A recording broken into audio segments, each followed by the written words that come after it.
വരാനിരിക്കുന്ന LD clerk പരീക്ഷയുടെ ശമ്പളം എത്രയാണ്? നിങ്ങൾക്ക് എത്ര രൂപയാണ് ശമ്പളമായി കിട്ടുക? അതേപോലെ ഇതിന്റെ പ്രമോഷൻ സാധ്യതകൾ എന്തൊക്കെയാണ്? വളരെ ഡീറ്റെയിൽഡ് ആയിട്ട് നമുക്കൊന്ന് പരിശോധിക്കാം. മക്കളെ, LD ക്ലർക്ക് പരീക്ഷ 2027 നടക്കാൻ പോകുന്നത്. ഇതിന്റെ നോട്ടിഫിക്കേഷൻ വരാൻ പോകുന്നത് 2026 നവംബർ ഡിസംബർ മാസത്തോട് കൂടിയിട്ട് അടുത്ത അടുത്ത LD ക്ലർക്ക് പരീക്ഷയുടെ നോട്ടിഫിക്കേഷൻ വരികയാണ്. മക്കളെ, ഈ നോട്ടിഫിക്കേഷൻ പ്രകാരം എക്സാം ഏതാണ്ട് 2027 കൂടിയിട്ടായിരിക്കും എന്ത് ചെയ്യാൻ പോകുന്നത്, നടക്കാൻ പോകുന്നത്. 2028 ഓഗസ്റ്റ് മാസത്തോട് കൂടിയിട്ടാണ് ഇതിന്റെ റാങ്ക് ലിസ്റ്റ് വരേണ്ടത്. LD ക്ലർക്ക് പരീക്ഷയെ സംബന്ധിച്ചിടത്തോളം LD ക്ലർക്കായിട്ട് ഒരാൾക്ക് ജോലി കിട്ടുക കേരളത്തിൽ ഏതാണ്ട് 110ഓളം വകുപ്പുകൾ വരുന്നുണ്ട്. ഓക്കെ, ഏതാണ്ട് 110ഓളം വകുപ്പുകൾ വരുന്നുണ്ട്. ഈ 110ഓളം വകുപ്പുകളിൽ വളരെ വിരളം വകുപ്പുകളിൽ മാത്രമേ LD ക്ലർക്ക് എന്ന് പറയുന്ന ഒരു പോസ്റ്റ് വേണ്ടാത്തതായിട്ടുള്ളൂ. ബാക്കി വകുപ്പുകളിലൊക്കെ LD ക്ലർക്ക് എന്ന് പറയുന്ന ഒരു പോസ്റ്റ് ഉണ്ട്. അതേപോലെ തന്നെ വളരെ പ്രധാനപ്പെട്ട കാര്യം, പഞ്ചായത്ത് പോലെയുള്ള LSTI പോലെയുള്ള റവന്യൂ ഡിപ്പാർട്ട്മെന്റ് പോലെയുള്ള ഒരുപാട് ഡിപ്പാർട്ട്മെന്റുകൾ അല്ലെങ്കിൽ ഒരുപാട് ബ്രാഞ്ചുകളുള്ള ഓഫീസുകൾക്ക് ഒരുപാട് വേക്കൻസികൾ LD ക്ലർക്കിലേക്ക് വരുന്നതായിരിക്കും. ഈ LD ക്ലർക്കുമായി ബന്ധപ്പെട്ട് വരുന്ന ശമ്പളവും അതിന്റെ മറ്റ് പ്രൊമോഷണൽ സാധ്യതകളും നമുക്കൊന്ന് പരിശോധിക്കാം. മക്കളെ, ഇത് ഞാൻ ഒരു പരിധി വരെയുള്ള പ്രൊമോഷൻ സാധ്യതയാണ് ഇട്ടിരിക്കുന്നത്. നോക്കിയേ, ആദ്യം നമ്മൾ ജോലി കയറുന്നത് ക്ലർക്ക് എന്ന് പറയുന്ന പോസ്റ്റിലായിരിക്കും. ഓക്കെ, ആദ്യം നമ്മൾ ജോലിയിൽ LD ക്ലർക്കായി ജോയിൻ ചെയ്യുന്നത് ക്ലർക്ക് എന്ന് പറയുന്ന പോസ്റ്റ് ആയിരിക്കും. 26,500 മുതൽ 60,700 വരെയാണ് ബേസിക് പേ. ഞാൻ ഇട്ടിരിക്കുന്നത് ബേസിക് പേ ആണ്. അതായത് ഇതിനകത്തിൽ ഇനി HRA എന്ന് പറയുന്ന ഒരു അലവൻസ് വരാം, അതേപോലെ തന്നെ ഡിയർനെസ് അലവൻസും വരാം. ഓക്കെ, ഇതൊക്കെ ഇതിനകത്തിൽ എന്ത് ചെയ്യാം, ആഡ് ഓൺ ചെയ്യാം. ഇതിൽ നിന്ന് PF കട്ട് ചെയ്യാം. ഓക്കെ, ഇതൊക്കെ കട്ടായിട്ടും ആഡ് ചെയ്തിട്ടുള്ള എമൗണ്ട് വേറെയാണ്. ഏതാണ്ട് 26,500 ആണെങ്കിൽ ഒരു 30,000 അടുത്ത് വരെയൊക്കെ സാലറി വരാം. അപ്പം ക്ലർക്കായിട്ട് ജോലിയിൽ കയറുന്ന ഒരാൾക്ക് ബേസിക് പേ ആയിട്ട് 26,500 ആണ് കിട്ടുക. ഞാൻ ഈ പറയുന്നത് നിലവിലത്തെ ശമ്പള പരിഷ്കരണ കമ്മീഷന്റെ സ്കെയിൽ വെച്ചിട്ടാണ്, നിലവിലത്തേതാണ്. ഇനിയും ഒരു പുതിയ ശമ്പള പരിഷ്കരണ കമ്മീഷനെ ഗവൺമെന്റ് പ്രഖ്യാപിച്ചിട്ടുണ്ട്.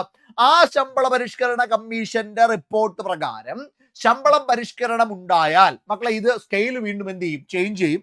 26,500 എന്ന് പറയുന്നത് ഒരു 34,000 അടുത്തെത്താനുള്ള സാധ്യതയുണ്ട്.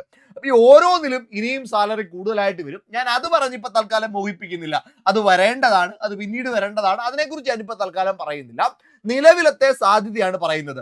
ശമ്പള പരിഷ്കരണ കമ്മീഷൻ നിലവിൽ വരികയാണ് എങ്കിൽ, അതിന്റെ റിപ്പോർട്ട് അപ്രൂവ് ആവുകയാണെങ്കിൽ ഉറപ്പായിട്ട് പരിഷ്കരണം ഉണ്ടാകും, സാലറി കൂടും, വ്യത്യാസമുണ്ടാകും, അതിലൊരു സംശയവും വേണ്ട. ഞാനിപ്പോ പറയുന്നത് നിലവിലത്തെ സാഹചര്യം. അതിന്റെ ഉയർന്ന ശമ്പളം എത്രയാ? 60,700 ആണ് ഉയർന്ന ശമ്പളമായിട്ട് വരിക. ക്ലർക്ക് കഴിഞ്ഞാൽ പിന്നീട് പ്രൊമോഷൻ കിട്ടുന്നത് സീനിയർ ക്ലർക്ക് എന്ന് പറയുന്ന പോസ്റ്റിലേക്കാണ്. അപ്പൊ ക്ലർക്കിൽ ജോലിക്ക് കയറുന്നു, അതിനുശേഷം ആദ്യ പ്രൊമോഷൻ കിട്ടുന്നത് സീനിയർ ക്ലർക്ക് എന്ന് പറയുന്ന പോസ്റ്റാണ്.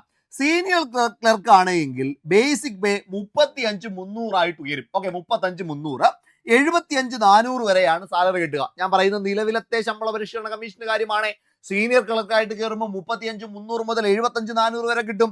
ഇനി അതിനുശേഷം ഹെഡ് ക്ലർക്കായിട്ട് മാറും, HC ആയിട്ട് മാറും, ഹെഡ് ക്ലർക്ക് മാറും. ഹെഡ് ക്ലർക്ക് ആണ് എങ്കിൽ വീണ്ടും ഒരു 4,000 രൂപ വർദ്ധിക്കും. 39,300 ആയിട്ടും 83,000 വരെ അതിന് ഉയർന്ന സാലറി ആയിട്ടും എന്ത് ചെയ്യും, വർദ്ധിക്കും. ഇനിയും നിങ്ങൾ ഹെഡ് ക്ലർക്ക് കഴിഞ്ഞാലോ അടുത്ത പോസ്റ്റ് വരുന്നത് ജൂനിയർ സൂപ്രണ്ടന്റ് എന്ന് പറയുന്ന പോസ്റ്റാണ്. ജൂനിയർ സൂപ്രണ്ട് എന്ന് പറയുന്ന പോസ്റ്റിലേക്കാണ് നിങ്ങൾ പ്രൊമോഷൻ കിട്ടി എത്തുന്നത് എങ്കിൽ 43,400 രൂപയായിട്ട് ബേസിക് പേ വർദ്ധിക്കും. ഓക്കെ, അതിനുശേഷം 91,200 രൂപ വരെ ആ സാലറി എന്ത് ചെയ്യാം, വർദ്ധിക്കാനുള്ള സാധ്യതയുണ്ട്, അല്ലെങ്കിൽ അതിന്റെ മാക്സിമം പേ ആയിട്ട് വരാം. അതിനുശേഷമാണ് സീനിയർ സൂപ്രണ്ട് SS എന്ന് പറയുന്ന പോസ്റ്റ്, സീനിയർ സൂപ്രണ്ട് എന്ന് പറയുന്ന പോസ്റ്റിലേക്ക് പോവുക. അവിടെ 51,400 മുതൽ 1,10,300 വരെയാണ് സാലറി വരിക. ഇതാണ് ഏകദേശം എന്താണ് ഒരു ക്ലർക്കായിട്ട് ജോലിയിൽ കയറിയാലുള്ള പ്രൊമോഷൻ സാധ്യതകൾ. കഴിഞ്ഞിട്ടില്ല. ഇനി നിങ്ങൾ ക്ലർക്കായിട്ട് ജോലിയിൽ കയറി, ഓക്കെ, നിങ്ങൾ പോലീസ് ഡിപ്പാർട്ട്മെന്റിലാണ് കയറുന്നതെന്ന് വിചാരിക്കാം. ഓക്കെ, പോലീസ് ഡിപ്പാർട്ട്മെന്റിൽ ക്ലർക്കായിട്ട് കയറിയെന്ന് വിചാരിക്കാം. നിങ്ങൾക്ക് ഡിഗ്രി യോഗ്യതയുണ്ട്. ഓക്കെ, നിങ്ങൾക്ക് ഡിഗ്രി യോഗ്യതയുണ്ട്, ഫിസിക്കലി നിങ്ങൾ ഓക്കെ ആണ്, ഒരു സബ് ഇൻസ്പെക്ടർ ആവാനായിട്ടുള്ള എല്ലാ സാധ്യതകളും നിങ്ങൾക്കുണ്ട് എങ്കിൽ നിങ്ങൾക്ക് മിനിസ്റ്റീരിയൽ ഡിപ്പാർട്ട്മെന്റിൽ സബ് ഇൻസ്പെക്ടറിലേക്ക് അപേക്ഷിക്കാം. ഓക്കെ, ആ പരീക്ഷ എഴുതിയാൽ വളരെ കുറച്ച് ആളുകൾ മാത്രമേ പരീക്ഷ എഴുതുകയുള്ളൂ. അപ്പോൾ ഒരു 5-6 പേര് മാത്രമേ എന്ത് ചെയ്യത്തുള്ളൂ, ലിസ്റ്റിൽ വരത്തുള്ളൂ. അത്രയും പേര്, ഒരു 10-12 പേര് പരീക്ഷ എഴുതാൻ സാധ്യതയുള്ളൂ. അപ്പൊ ആ ഒരു പോസ്റ്റിലേക്ക്, അതായത് സബ് ഇൻസ്പെക്ടർ എന്ന് പറയുന്ന പോസ്റ്റിലേക്ക് മാറാനുള്ള സാധ്യതയുണ്ട്. ഏത് കാറ്റഗറിയിലാണ് ഞാൻ പറയുന്നത്? ക്ലർക്കായിട്ട് കയറിയാലും സബ് ഇൻസ്പെക്ടർ ആവാനുള്ള സാധ്യതയുണ്ട്, അതിനുള്ള ക്വാളിഫിക്കേഷൻ ഉണ്ട് എങ്കിൽ. ഇനി നിങ്ങൾ പഞ്ചായത്തിലാണ് ജോലിയിലേക്ക് കയറുന്നത് എങ്കിൽ, പഞ്ചായത്താണ്, LSTI ആണെന്ന് വിചാരിക്കുക, നിങ്ങൾക്ക് അവിടെ ഡിഗ്രി യോഗ്യതയുണ്ട് എങ്കിൽ, ഓക്കെ, ഉയർന്ന യോഗ്യതയുണ്ട് എങ്കിൽ നിങ്ങൾക്ക് സെക്രട്ടറി സ്ഥാനത്തേക്ക്, അതായത് പഞ്ചായത്ത് സെക്രട്ടറി എന്ന് പറയുന്ന മെയിൻ പോസ്റ്റ് അല്ല, ജൂനിയർ സെക്രട്ടറി എന്ന് പറയുന്ന ഒരു പോസ്റ്റിലേക്കൊക്കെ നിങ്ങൾക്ക് എന്താണ് അതിന് താഴെയുള്ള പോസ്റ്റിലേക്ക് മാറാനുള്ള സാധ്യതയുണ്ട്. അതിനുശേഷം പ്രൊമോഷൻ കിട്ടി സെക്രട്ടറി ലെവലിലേക്കൊക്കെ ഉയരാനുള്ള സാധ്യതയുണ്ട്. റവന്യൂ ഡിപ്പാർട്ട്മെന്റിലാണെങ്കിലും ഇത്തരത്തിലുള്ള സാധ്യതകളുണ്ട്. അങ്ങനെ ഓരോ ഡിപ്പാർട്ട്മെന്റുകളിലും യോഗ്യത അനുസരിച്ച് മാറാനുള്ള സാധ്യതയും എന്താണ് ഈ ക്ലർക്കിൽ കയറിയാൽ കിട്ടുന്നുണ്ട്. അപ്പൊ അത്രയും പ്രത്യേകതകൾ ക്ലർക്ക് പരീക്ഷയ്ക്ക് ഉണ്ട് എന്ന് ഓർക്കാം. അപ്പൊ സാലറി സ്കെയിലും പ്രൊമോഷനും മറ്റ് സാധ്യതകളും നിങ്ങൾക്ക് ഏകദേശം മനസ്സിലായി. അപ്പം കൃത്യമായിട്ട് ഒരു അവസരം ഈ LD ക്ലർക്ക് പരീക്ഷയിൽ ഉണ്ടാകും. അപ്പൊ നിങ്ങൾ പഠിക്കേണ്ടതിന്റെ ആവശ്യകത എന്താണ്, നിങ്ങൾ എന്തുകൊണ്ട് പഠിക്കണം എന്ന് ചോദിച്ചാൽ, മക്കളെ, ഞാൻ ഈ പറഞ്ഞ കാരണങ്ങൾ കൊണ്ട് തന്നെയാണ് പഠിക്കേണ്ടത്.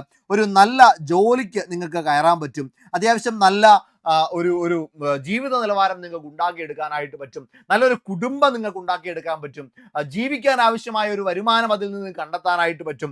മറ്റ് സാധ്യതകളിലേക്ക്, നിങ്ങളുടെ ഉയർന്ന യോഗ്യതകളിലേക്ക് ജോലി സ്വിച്ച് ചെയ്യാനായിട്ടുള്ള സാധ്യതകളും LD ക്ലർക്കിലൂടെ ലഭിക്കുന്നുണ്ട് എന്നുള്ള കാര്യം മനസ്സിലാക്കുക.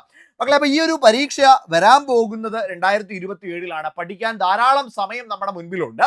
അപ്പൊ ആ പഠനത്തെ ഒന്ന് ബൂസ്റ്റ് ചെയ്യാനായിട്ട് റമദാൻ പ്രമാണിച്ച് 20% ഡിസ്കൗണ്ട് കൂടിയുണ്ട്. അതായത് നമ്മുടെ LDC 2026 ബാച്ചിലേക്ക്, അതായത് LDC 1 ബാച്ചിലേക്ക് നിങ്ങൾക്ക് ജോയിൻ ചെയ്യാനായിട്ട് ഇപ്പൊ 20% ഡിസ്കൗണ്ട് കൂടി ലഭിക്കുകയാണ്. അതിന് വേണ്ടിയിട്ട് നിങ്ങൾ നേരെ സൂപ്പർ നോട്ട്സിന്റെ ആപ്പ് ഒന്ന് ഡൗൺലോഡ് ചെയ്താൽ മതി. അതിന്റെ ഡിസ്ക്രിപ്ഷനിൽ ലിങ്ക് കാണാൻ പറ്റും, പ്ലേ സ്റ്റോറിലും ആപ്പ് സ്റ്റോറിലും ലഭ്യമാണ്. ഡൗൺലോഡ് ചെയ്തതിന് ശേഷം അതിൽ നിങ്ങളുടെ ഡീറ്റെയിൽസ് ഒക്കെ കൊടുത്താൽ അവിടെ LDC 1 ബാച്ച് എന്ന് കാണാൻ കഴിയും.